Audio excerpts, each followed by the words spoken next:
un changement physique ou une réaction chimique. Réaction 1. Substance A de la réaction 1 était un liquide transparent, sans couleur et sans odeur.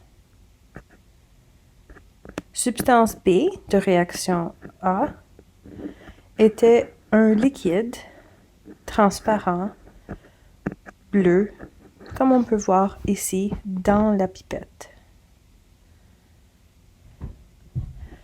Lorsque les deux sont mélangés, les observations qu'on peut faire sont qu'un précipité se forme. On peut voir un solide qui apparaît.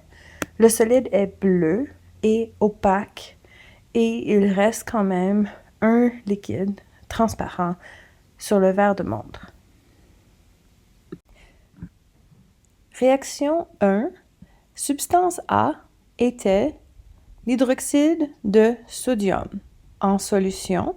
C'est ce que le AQ veut dire, que c'est dissous dans de l'eau.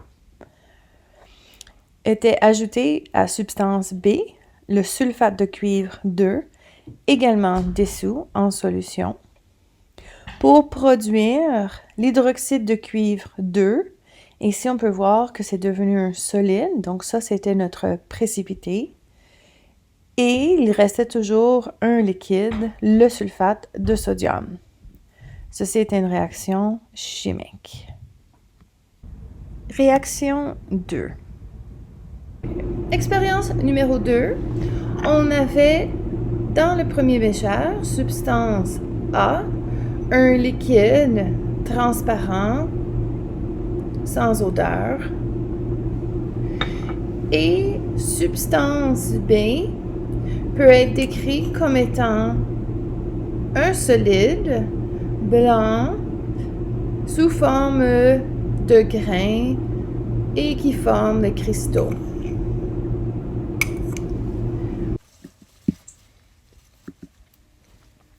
En ajoutant le solide au liquide, on peut mélanger l'éprouvette et on voit que le solide disparaît. On ne peut pas dire qu'il fond, on ne peut pas dire qu'il se dissout, mais il semble disparaître. Et après un certain temps, tout ce qu'on observe, c'est un liquide transparent, sans couleur et sans odeur. Substance A de réaction 2 était de l'eau. Nous avons ajouté le solide, substance B, qui était du sel. Et tout ce qu'on avait à la fin, c'était quand même de l'eau, mais maintenant le sel était dissous. Donc ceci est une dissolution. Vous auriez dû voir un peu de sel qui s'est dissous dans le liquide, mais aucun autre indice qu'une réaction chimique a eu lieu. Ceci était donc un changement physique.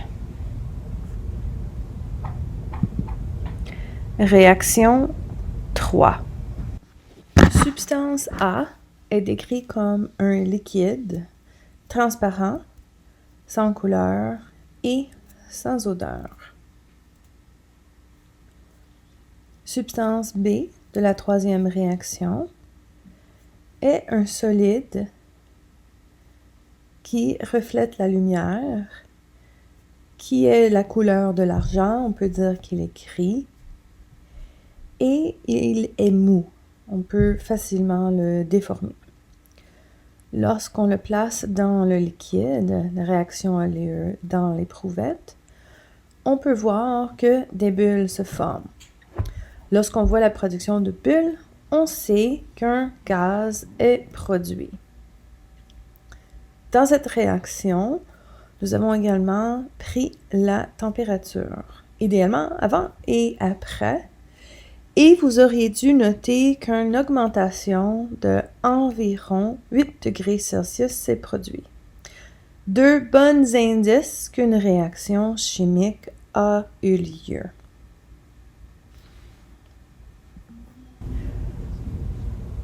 Substance A de réaction 3 était de l'acide nitrique. Et le solide qu'on a ajouté était du magnésium, un métal. Les deux ensemble ont donné du nitrate de magnésium ainsi qu'un gaz, l'hydrogène. C'était une réaction chimique. Réaction 4. Substance A de l'expérience numéro 4, encore un liquide transparent, sans odeur et sans couleur.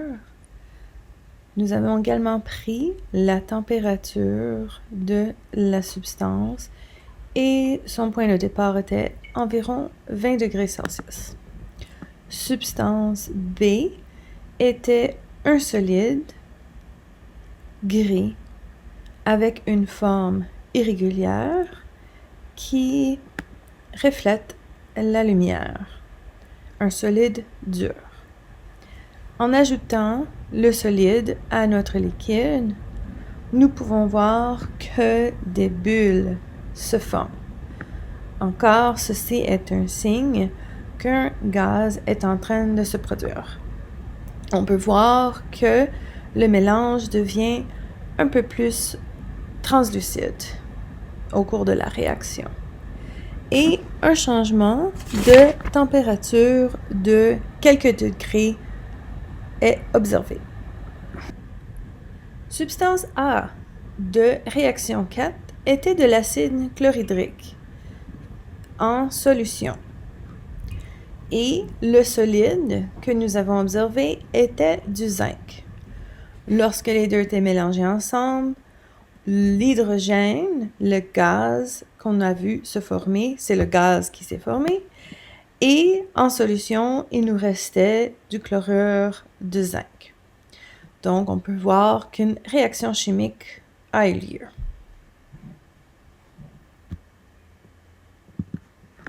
Réaction 5.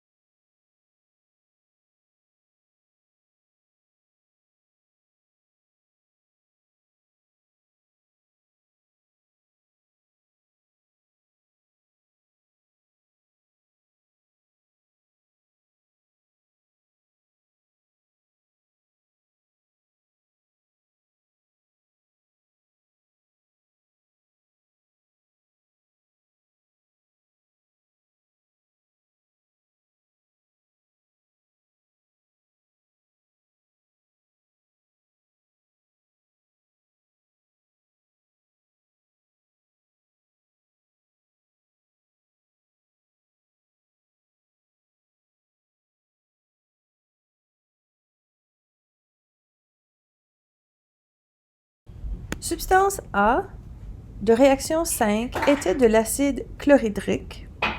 Substance B était du thiosulfate de sodium.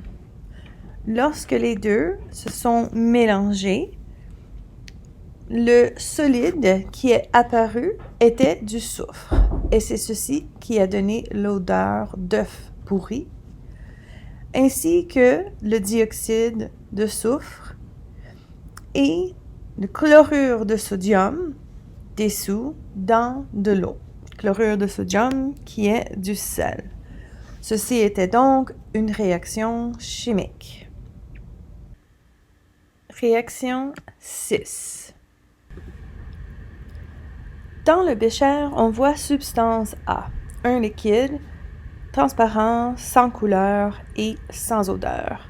Pour débuter la réaction, on lui fait passer un courant électrique à travers et on peut voir des bulles qui se forment immédiatement dans les éprouvettes. Dans une des deux éprouvettes, beaucoup plus de bulles se forment. Ça veut dire que plus de gaz se forment dans cette éprouvette-là. On peut même regarder au sommet des éprouvettes et on voit qu'il y a déjà 2 fois plus de gaz qui est formé. Donc, on peut estimer que ce n'est pas le même gaz. Réaction 6. Dans le grand bécher, nous avions de l'eau. La réaction observée s'appelle l'électrolyse de l'eau. Donc, un courant électrique, c'est une forme d'énergie, a réussi de séparer les éléments de l'eau.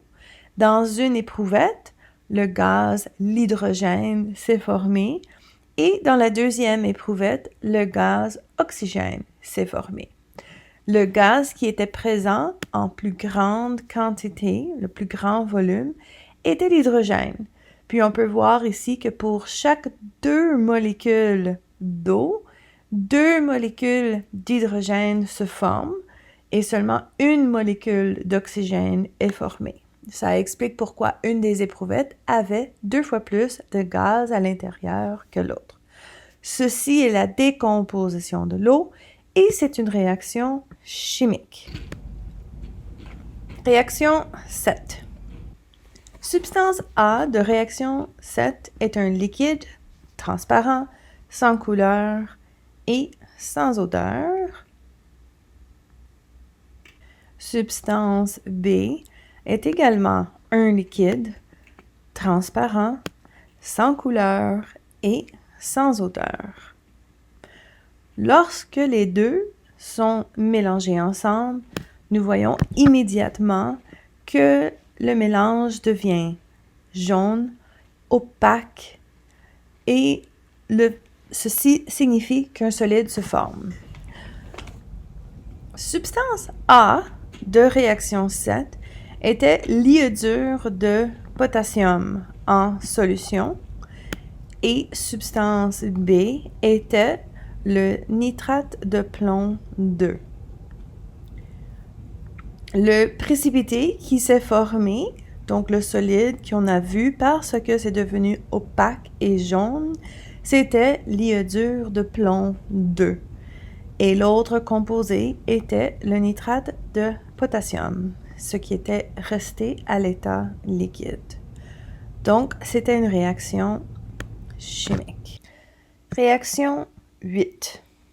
Substance A de réaction 8 est encore un autre liquide transparent, sans couleur. Par contre, celui-ci a une odeur très forte. Substance B est un solide blanc, léger, et ça ressemble à du styromousse. Lorsque les deux sont placés ensemble, le solide blanc semble disparaître. Il devient gluant et des bulles se forment. Réaction 8. Substance A, le liquide transparent, était de l'acétone et substance B était de la styromousse. Nous avons vu que des bulles semblaient se former. Par contre, ces bulles existaient toujours dans le styromousse. Et en réalité, c'est une simple dissolution. Le styromousse se dissout dans l'acétone.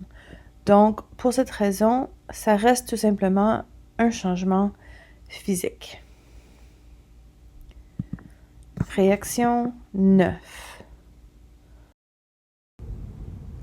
Substance A est un liquide transparent, sans odeur et sans couleur.